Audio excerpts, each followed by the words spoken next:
All right, next up, we have another really exciting prospect, which actually could be a sleeper for that 1-1 pick on Sunday. Henry Davis, catcher out of Louisville. Slash line, he ended up hitting 370, had an 1145 OPS, hit 15 bombs. He only struck out at 10.5% clip, actually walked 25% more than he struck out. So the bat to ball was there, the juice was there, and he actually stole a couple bags too, stole 10 bases. I think when you look at this kid, there's a lot of things to love. He really came along with the bat. Freshman year, he got some started to work his way into the lineup, only batted about a 280 clip, and I think last year we really started to saw him come along as a prospect, really matured, and I think this year was really his coming out party, and he was a big piece behind Louisville's team this year. So I'm going to pull up some video of Henry, but usually when you're looking at a prospect like him, I mean, you could argue he's maybe the most polished catching prospect we've seen since Rushman went 1-1. What are the things that you like? What would you pitch to a big league team about this kid? And are there any maybe points of caution that you would warn about? Yeah, so first of all, the body, right? And I don't just mean like the size and the weight. I mean what it's actually doing, okay? When you watch these swings, what you're seeing is stopping power. Watch his pant leg. Watch that back stripe, right? See how far back angled it's facing? That means it's rotating very little. The smaller amount that the pelvis and the legs rotate, right, the faster we're going to get energy to the upper body. The sooner the upper body stops, the faster we're going to get energy into the barrel. That's why you see Tatis hitting on such an angle. That's why you see Stanton closed off. That's why you see Trout and Cabrera and Altuve angled or kicking back. Because we have to be able to initiate that swing after we get to that front side. And if we do that, then we have the ability to allow our body to do some of the things it needs to do. This body does all those things, okay? He gets to the front side well. He stops exceptionally well. So there's a lot of things that I really like about both his body and the way he moves. There's also a couple things that do. See, watch this swing. Just play this real quick. Do it again. Just play it again.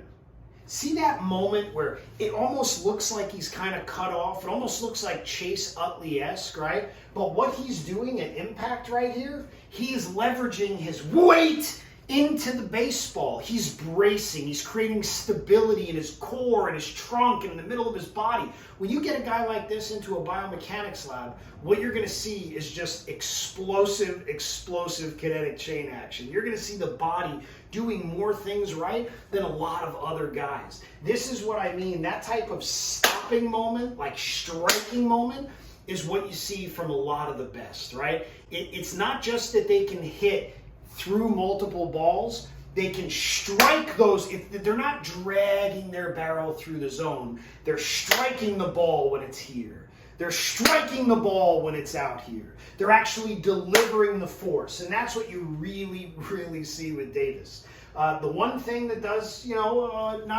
I'd say would be a little bit of a concern. I think he's a big leaguer either way. I think he's a big league hitter if you leave him alone. I think he profiles very similar to Evan Gattis. However, let's get to that front side right here. Let's initiate that swing. When you start to see him turn right here, he gets a little bit stuck, okay? This is a little bit of a stuck position. Now, does he swivel the barrel enough to be able to get it there to this pitch? Yes, he does.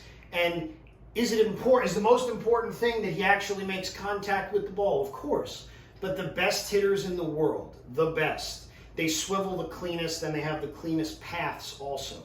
And this one isn't, right? This one just isn't. So this could also be a situation where he's really good at hunting pitches. He's an elite catcher, has a brain for the game, knows how to hunt for things, right? And his body does enough of the things so he can get away with some of the inefficiencies. But when you get up to the big league level and you're facing, DeGrom, Kershaw, all the elite arms at that level, you don't have the same kind of room. You can still hunt stuff, but you're not going to get away with all the same things. So presently, I like it. I think it's big league. I think you can do it. For me, it's better than Hunter Renfroe, for whatever that's worth. I think Hunter Renfroe gets his barrel way more stuck than a guy like this. So I see him being a guy that's going to hit, maybe 25.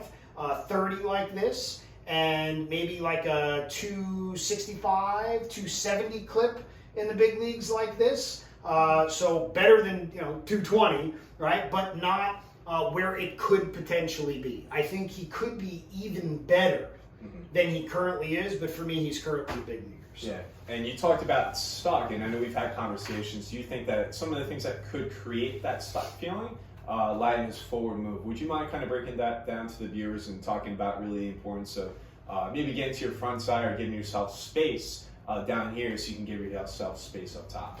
Yeah, for sure. So he has a really big forward move, right? He has a lot of movement coming back to go forward. Whereas when you watch Mayer earlier, it was real quiet into that front side, right? It was nice and easy to that front side. So you know he's consistently going to get there.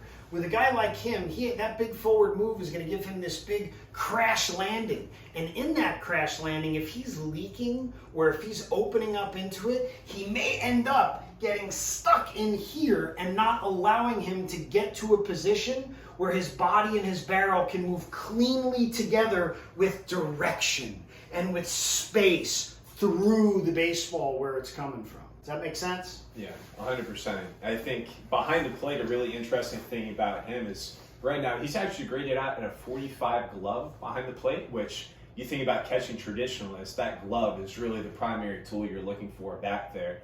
But I think the way he maybe makes up for it is he has a 70 arm. He has a plus arm. This past year, he threw out guys at a 46.5% clip. Yeah, he's got a choo-choo. Yeah. So that's going to be a really interesting thing, too, going forward, seeing if they decide to implement robo-umpires or doing something electronic. I don't even want to get into that. I hate that idea. I hate robo-umpires. It takes away an entire position. But let's not go. Yeah, we won't, but it's just something to keep an eye on. We were looking at catching prospects. That arm For sure. might be a little more important than the glove, so to say. But I'm sure this is going to be a kid where he sees more velo, he sees more big league arms. So it's going to be something he's going to be able to adjust to. Is there a lot of things he does really well behind the plate, but I think that arm is really going to be his plus tool defensively. That's going to be a big impact tool at the big league level. Yeah, for sure. Yeah. So a lot of things to like about Henry Davis. Could be a sleeper for that 1-1 pick. I think he's safe in a lot of different ways, and I think he's only going to continue to mature and grow. And obviously, we've seen that from his freshman year to his Corona sophomore year this year at Louisville. So, depending on who's in that top 5 and what your needs are, I mean, having a good catcher is a really big deal when you're talking about good baseball teams. It's tough to find a good team with a bad guy behind the dish. So, this guy could be a solution for one of those guys picking at the top. For sure, and like I like this guy a lot. Like, I like him a lot. However, I still don't see why, I don't know. For me, I would take Matt McClain over him as a college bat. Sure. So I like it a lot. It's good. But there's just better, for me, there's better hitting prospects. Yeah.